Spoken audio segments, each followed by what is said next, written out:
ठंडी में गरीब बहू का 10 फीट लंबा आलू पराठा। यार दिन ब दिन तो ठंड बढ़ती ही जा रही है, पूरी रात ठीक से सो भी नहीं सकी। मेरा भी यही हाल था भाभी, पूरी रात नींद नहीं आई। एक तो हमारे पास पुरानी रजाई है, ऊपर से चटाई पर सोना पड़ता है, फर्श भी बहुत ठंडा लगता है। चूल्हे के सामने बैठकर दोनों बात करती हुई चाय बना रही थी ताकि उसकी आग से उन्हें थोड़ी राहत मिल सके। पायल सबको चाय देती है तब अरे जरा और पतली चाय बनाकर दे देती हमें। अजी भला मैं और करती भी क्या, घर में दूध भी नहीं है। एक पाव दूध लाई थी, उसमें कितना ही ज्यादा मैं काम चला लूंगी। अभी तो घर में दाल भी खत्म होने लगी है, एक मुट्ठी दाल मुश्किल से बची है। सही बात है बेटा, बहू तो अपनी तरफ से वैसा ही करती है जैसा उसे मिलता है। ये बात जानकर रोहन चुप हो जाता है और चुपचाप वही पतली सी चाय पी लेता है। उसके बाद पायल सभी के लिए पतले से चावल दाल बना देती है और वही खाकर सब अपने काम पर चले जाते हैं। बच्चे भी स्कूल में चले जाते हैं। थोड़ी देर बाद जब स्कूल में लंच होता है तो सब बच्चे अपना अपना टिफिन खोलते हैं। चिंटू और पिंकी अपना टिफिन देखते हैं तो उनका मुंह बन जाता है। आज तो मम्मी ने हमें बासी रोटी और दाल दे दी है, मेरा तो ऐसा खाना खाने का बिल्कुल भी मन नहीं कर रहा है। उनका टिफिन देखकर बाकी बच्चे मजाक उड़ाते हुए हंसते हैं।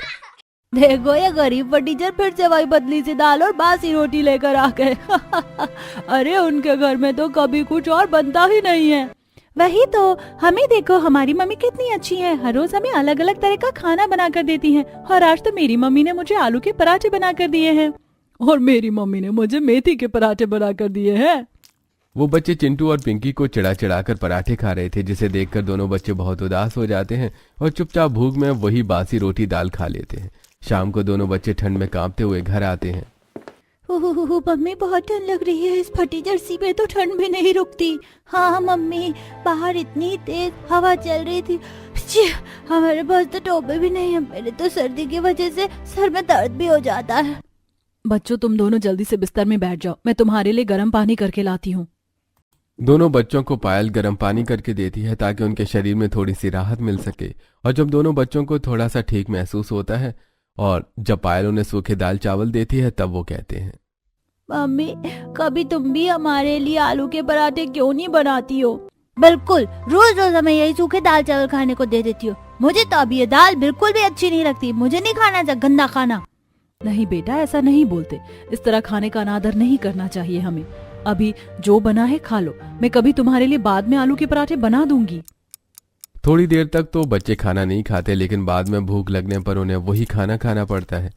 इस तरह दिन गुजर रहे थे। ठंड बढ़ती जा रही थी, जिससे घर वालों को बड़ी परेशानी हो रही थी।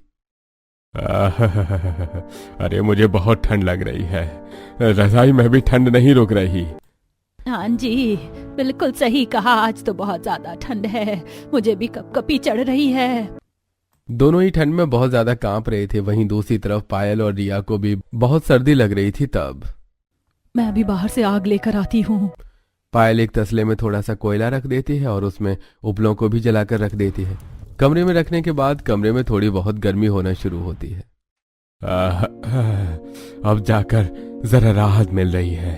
सच में बिना गर्म कपड़ों के तो सर्दी काटना बहुत मुश्किल हो जाता है। उन्हें सर्दी का भी सामना करना पड़ रहा था। एक दिन घर में अन्न का एक दाना तक नहीं बचा था। अब क्या करूं, घर में तो खाना ही नहीं बचा है। एक काम कर बेटा, दुकानदार से राशन लिया, 1-2 दिन में उसके पैसे दे देंगे। पायल ठंडी हवा में कांपते हुए घर से बाहर जाती है और दुकानदार के पास जाकर, लो जी, फिर से मेरे पास आ गए भिखारी, बोल अब क्या चाहिए तुझे? मुझे थोड़ा सा आटा, दाल, चावल दे दीजिए। अरे मैंने क्या यहाँ पर सामान को फ्री में बांटने के लिए इस दुकान को खोला है, जो तुम हर रोज मुंह उठाकर यहाँ पर बिना पैसों के कुछ मांगने आ जाती हो? कृपया करके आज दे दीजिए, सुबह से बच्चों ने कुछ नहीं खाया, हम 1-2 दिन में ही आपको आपके पैसे लौटा देंगे। हाँ ठीक है, ज्यादा कुछ नहीं, मैं सिर्फ 1 किलो आटा दूंगा अभी के लिए। जी ठीक है। आटा लेने के बाद पायल घर वापस आ जाती है, जहाँ पर बच्चे भी ठंड में कांपते हुए खाने का इंतजार कर रहे थे।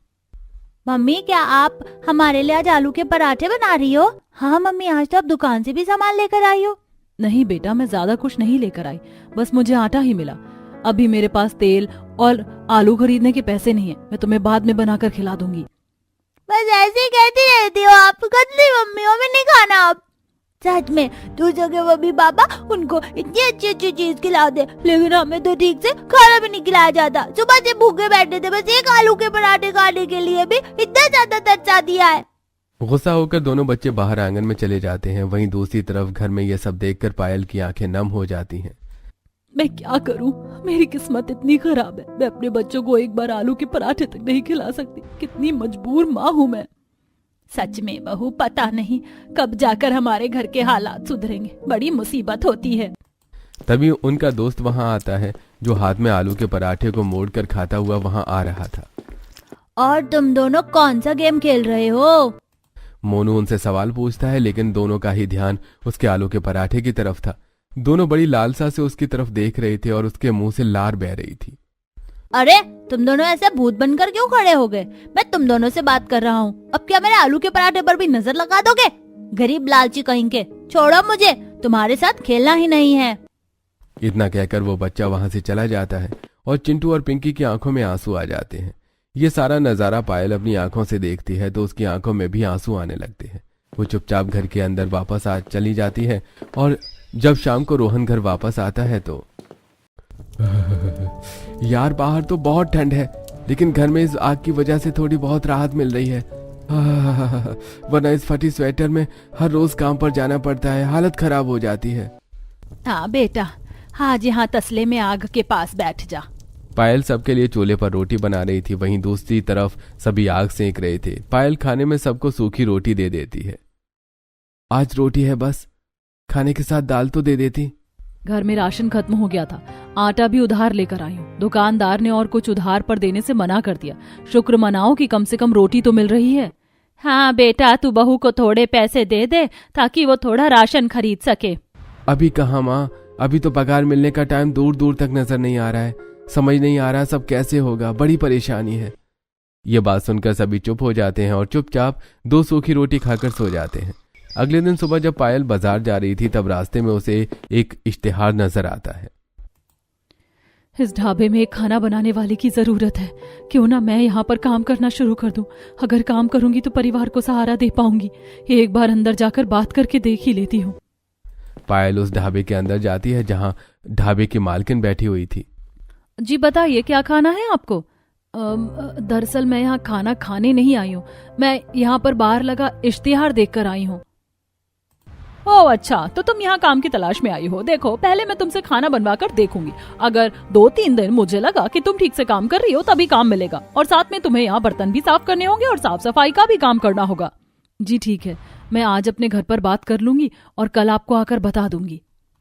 इतना कहकर पायल वहां से वापस अपने घर आ जाती है और घर आने के बाद सबको ये बात बताती है।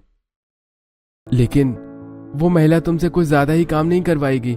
खाना बनाना, बर्तन साफ करना और साफ सफाई करना तुम्हारे लिए बहुत ज्यादा हो जाएगा। अजी मुझे काम कर लेने दीजिए। वैसे भी हमारे घर में बहुत परेशानी चल रही है। इस तरह तो हम कभी भी अपने घर की समस्या को दूर नहीं कर पाएंगे। वैसे तो हम चाहते नहीं बहू कि तू बाहर जाकर काम करे, लेकिन मुझे भी इसके अलावा और कोई रास्ता नजर नहीं आ रहा। और रही बात घर के काम करने की, तो उसकी चिंता आप मत करना भाभी, मैं हूं ना, घर पर मैं सब संभाल लूंगी। अब आप घर का और बाहर का काम एक साथ नहीं कर पाओगी, बहुत ज्यादा परेशानी होगी आपको। इस तरह अपने घर का काम की बात करने के बाद अगले दिन पायल ठंड में सुबह सुबह ठिठुरते हुए ढाबे पर पहुंचती है। अच्छा तुम आ गई, अब चलो जल्दी से शुरू हो जाओ। सबसे पहले ढाबे की अच्छे से साफ सफाई करो। अब पायल सबसे पहले ढाबे की साफ सफाई करना शुरू करती है। वहां पर वो झाड़ू लगाकर पोछा लगाती है और उसके बाद सभी टेबल को साफ करती है। सफाई का काम खत्म होने के बाद वहां पर ग्राहक आना शुरू होते हैं और सब अपना ऑर्डर देते हैं। तब अब ग्राहक आना शुरू हो गए, आप जल्दी से खाना बनाना शुरू कर दो। तुम्हें सबसे पहले आलू के पराठे बनाने होंगे। जी ठीक है। उसके बाद पायल ढाबे की रसोई में जाकर आलू के पराठे बनाना शुरू कर देती है। तब सुनीता वहां आती है। अरे जल्दी जल्दी हाथ चला, इतनी धीरे धीरे काम क्यों कर रही है?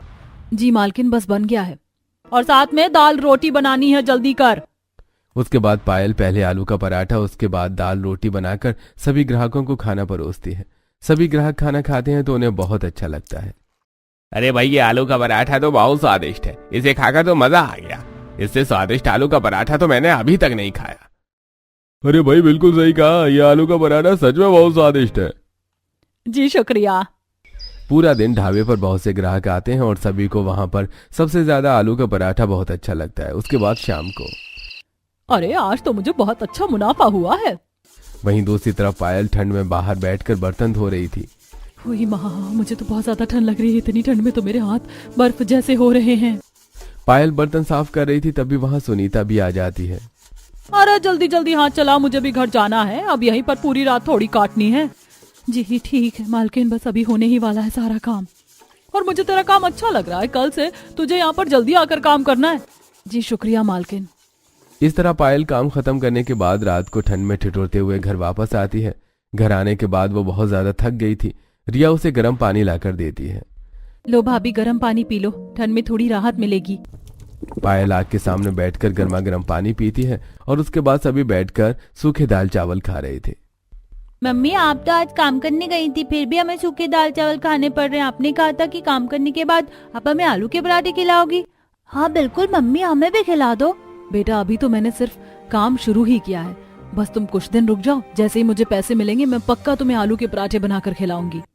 इस तरह दिन गुजर रहे थे और पायल भी अब ढाबे पर अच्छे से काम कर रही थी। और जरा ढंग से खाना बना, आजकल पता नहीं क्या हो रहा है, ग्राहक कम आ रहे हैं। जी ठीक है, मैं ध्यान रखूंगी। अब पायल पूरी मेहनत से सारा काम अच्छे से करने की कोशिश करती है, लेकिन उसकी छोटी छोटी गलतियों पर उसे बहुत ज्यादा डांट भी पड़ती। अरे क्या कर रही है, जल्दी जल्दी हाथ चलाकर, अभी तक मेज भी साफ नहीं की है। बस मालकिन कर रही हूँ, बस अभी हो जाएगा। तभी वहां ढाबे पर ग्राहक आते हैं और वो खाना खा रहे थे, लेकिन ठंडी ठंडी हवा ढाबे के अंदर आ रही थी। अरे भाई, यहाँ तो मुझे बहुत ठंड लग रही है। अरे भाई सच में मुझे भी बहुत ज्यादा ठंड लग रही है। अरे बिल्कुल ठंडी ठंडी हवा अंदर आ रही है। अरे बहन जी, आपको ढाबे में एक हीटर रख देना चाहिए। हम ग्राहकों की तो यहाँ पर आकर कुल्फी जम जाती है।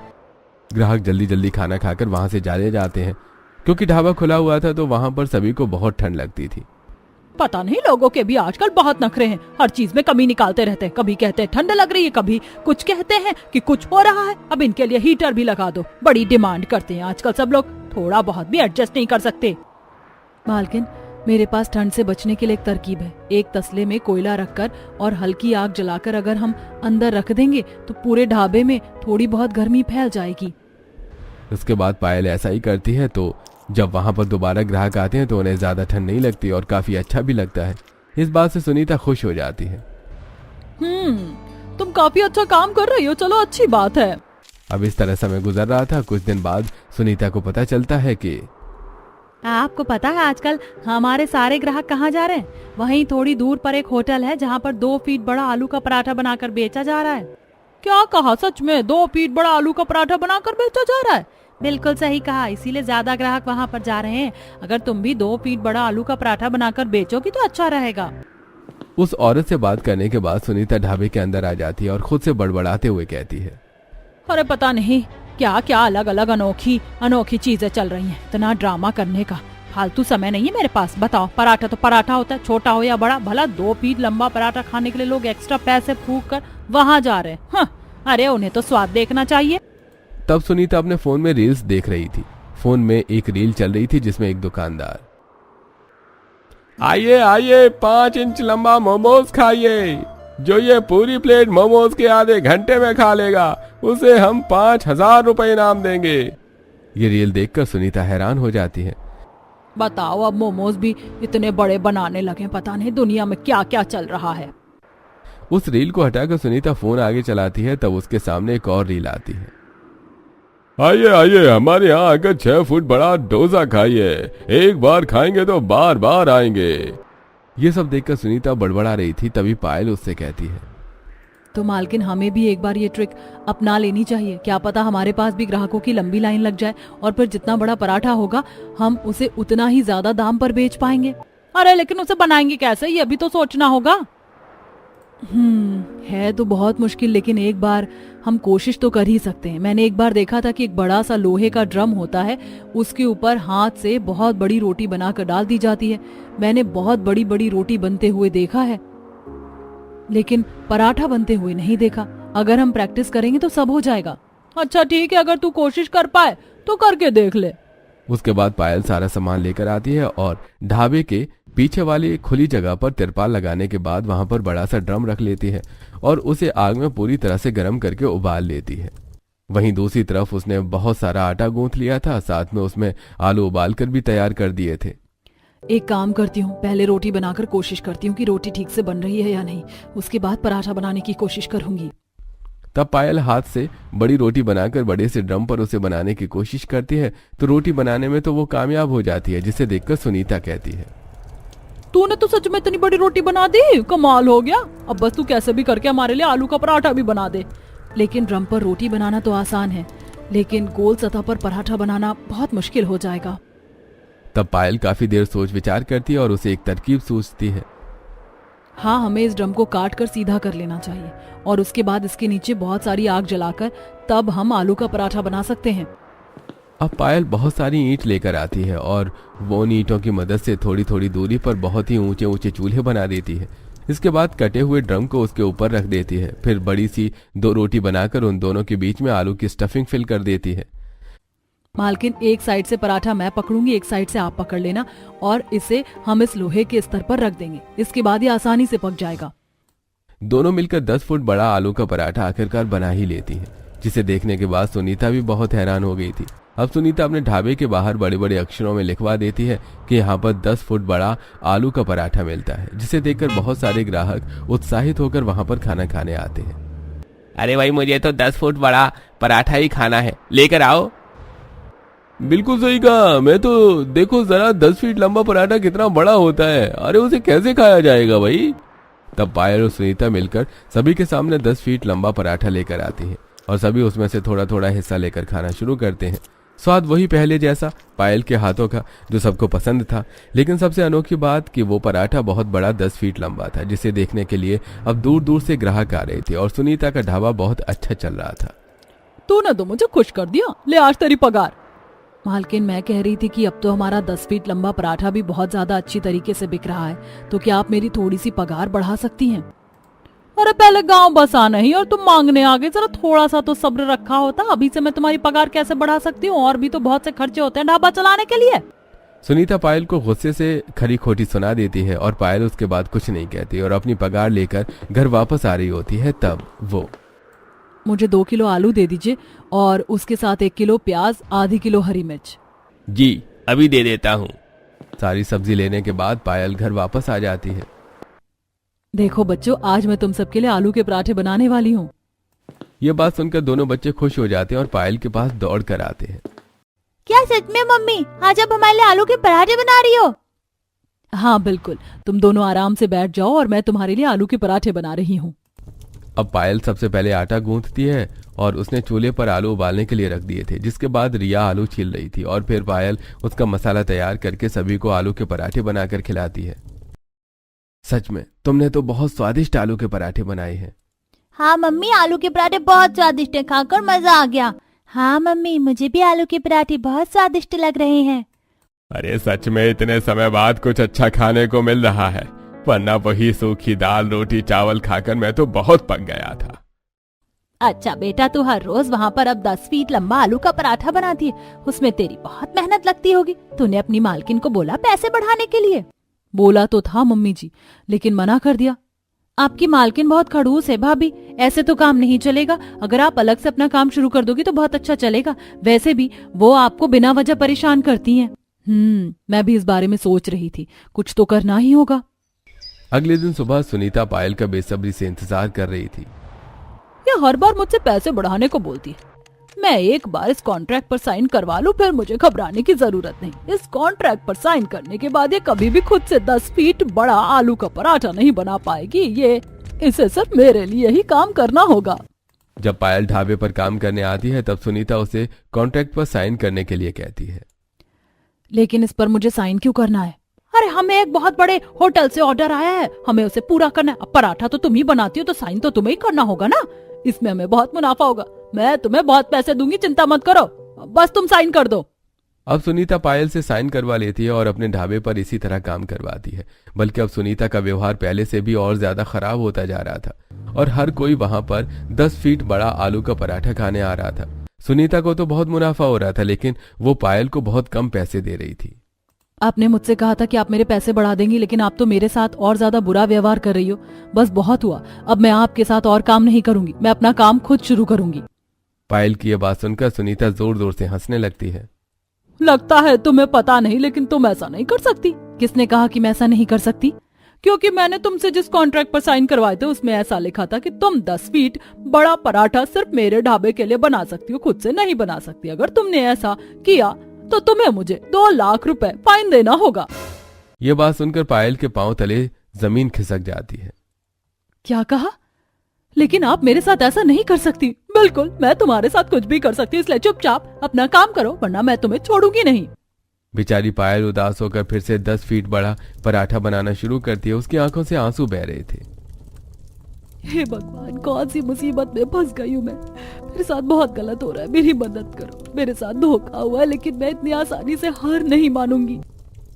पायल 10 फीट बड़ा पराठा बनाती है और ग्राहकों को परोसती है। तभी वहां पर कुछ ऑनलाइन इन्फ्लुएंसर आते हैं और सुनीता से पूछते हैं, क्या ये आलू का पराठा आपने बनाया है? इसका इन्वेंशन आपने किया है? जी बिल्कुल, ये पराठा मैंने ही बनाया और उसके बाद मैंने मेरे ढाबे में काम कर रही लड़की को भी सिखाया। तो देखिए गाइस, यहाँ पर मिलता है पूरा 10 फीट लंबा आलू का पराठा। जिसे खाना है आप यहाँ आ सकते हैं। कुछ दिन बाद पायल को पगार मिलती है और इस बार तो सुनीता उसे पहले से भी कम पगार देती है। बस बहुत हो गया, अब मैं चुप नहीं बैठने वाली। मेरे साथ आप बहुत गलत कर रही हैं। अरे मैं तो तुझे तेरी औकात से ज्यादा दे रही हूँ, तुझे नहीं चाहिए तो चली जा यहाँ से। पायल गुस्से में घर आती है और सबको बात बताती है। बेटा चिंता मत कर, हम है ना तेरे साथ। बिल्कुल, हम तुम्हारे साथ तुम्हारा हक के लिए लड़ेंगे। उसने तुम्हारे साथ धोखाधड़ी की है, उसे सजा मिलनी चाहिए। पायल रोहन के साथ अपनी एक सहेली नेहा के घर जाती है और उसे सारी बात बताती है। मेरे पापा इसमें तुम्हारी पूरी मदद करेंगे पायल, तुम चिंता मत करो। देखो नेहा, मेरे पास अभी ज्यादा पैसे नहीं है, मैं इसीलिए अच्छा वकील नहीं कर सकती, लेकिन मैं धीरे धीरे करके तुम्हारे सारे पैसे चुका दूंगी। अरे पगली, कैसी बातें करती है? दोस्ती यारी में ये सब बातें काम नहीं आती। और मेरे पापा तो खुद एक बहुत बड़े वकील है, तुझे चिंता करने की कोई जरूरत नहीं है। इस तरह पायल अब कानून का सहारा लेती है। पायल, पापा ने कहा है कि कोर्ट में केस जाने से पहले तुम अपनी मालकिन की असलियत की रिकॉर्डिंग कर लो ताकि हमारा केस और मजबूत हो सके। ये देखो, छोटा सा कैमरा है जो सबूत इकट्ठा करने में तुम्हारी हेल्प करेगा। पायल वो छोटा सा कैमरा अपने स्वेटर में लगाकर चली जाती है और सुनीता से पूछती है, आपने मेरे साथ इतना बड़ा धोखा क्यों किया? ये रेसिपी मेरी थी, सब कुछ मेरा था। मेरी सारी मेहनत करने के बाद मुझसे झूठ बोलकर कॉन्ट्रैक्ट साइन करवा लिया, जबकि मुझे पढ़ना लिखना भी नहीं आता। अरे इसमें इतना दिमाग लगाने वाली कौन सी बात है? मैंने ऐसा इसलिए किया था कि मुझे मुनाफा हो सके। अब मैं तुझे पैसे तो दे ही रही थी, लेकिन तुमने काम करने से मना कर दिया। क्योंकि मुझे इतनी मेहनत के सिर्फ 5,000 रुपए मिल रहे थे, जबकि आप मेरी मेहनत से सारा मुनाफा खुद कमा रही थी। पायल सारी बात उगलवाने के बाद छोटे से कैमरे में सब रिकॉर्ड कर लेती है और बाद में ये रिकॉर्डिंग इस केस में काम आती है। केस थोड़ा लंबा चलता है लेकिन आखिर में पायल की ही जीत हो जाती है और सुनीता को उसके अच्छा खासा मोटा फाइन देना पड़ता है। इसके बाद भगवान का शुक्र है कि सब ठीक हो गया। अरे इतने सारे पैसों से तो बहू तू अपना खुद का भी ढाबा खोल सकती है। हाँ, लेकिन मुझे उसके साथ और कुछ भी करना है। पायल सबसे पहले अपने परिवार के लिए सर्दियों में एक अच्छा सा मोटा गरम गद्दा लेकर आती है और साथ में अच्छी खासी मोटी रजाई और सबके लिए बहुत सारे अच्छे स्वेटर भी लेकर आती है, जिसे पहनकर सब बहुत खुश होते हैं। मम्मी स्वेटर बहुत अच्छा लग रहा है और मुझे अब ठंड भी नहीं लग रही। हाँ मम्मी, और एक नए स्वेटर के साथ हमारे पास जुराबे और टोपी भी है। अब हमें फटे पुराने कपड़े नहीं पहनने होंगे।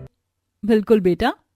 इस तरह पायल अब अपना खुद का एक ढाबा किराए पर ले लेती है और वहां पर 10 फीट बड़ा आलू का पराठा बेचना शुरू करती है, जिसके बाद सभी लोगों को सच पता चल जाता है कि पायल के साथ पहले बहुत बुरा हुआ। तब बहुत दूर दूर से ग्राहक उसका 10 फीट बड़ा पराठा खाने आते हैं और उसकी स्टोरी के बारे में जानते हैं। इतनी मुश्किल परिस्थिति में भी आपने हार नहीं मानी और सबको साबित कर दिया कि हमें अपने हक के लिए लड़ना चाहिए। जी बिल्कुल, जब भी हमारे साथ कहीं गलत होता है तो हमें चुप नहीं रहना चाहिए और उसके खिलाफ आवाज उठानी चाहिए। इस तरह पायल की कहानी सबके लिए बहुत ही इंस्पायरिंग स्टोरी बन जाती है। इसके बाद पायल खुशी खुशी अपने परिवार के साथ अपना ढाबा चलाती है और सभी को 10 फीट बड़ा पराठा बनाकर बेचती है, जिससे वो और भी ज्यादा मशहूर हो जाती है और काफी अच्छा मुनाफा कमाती है।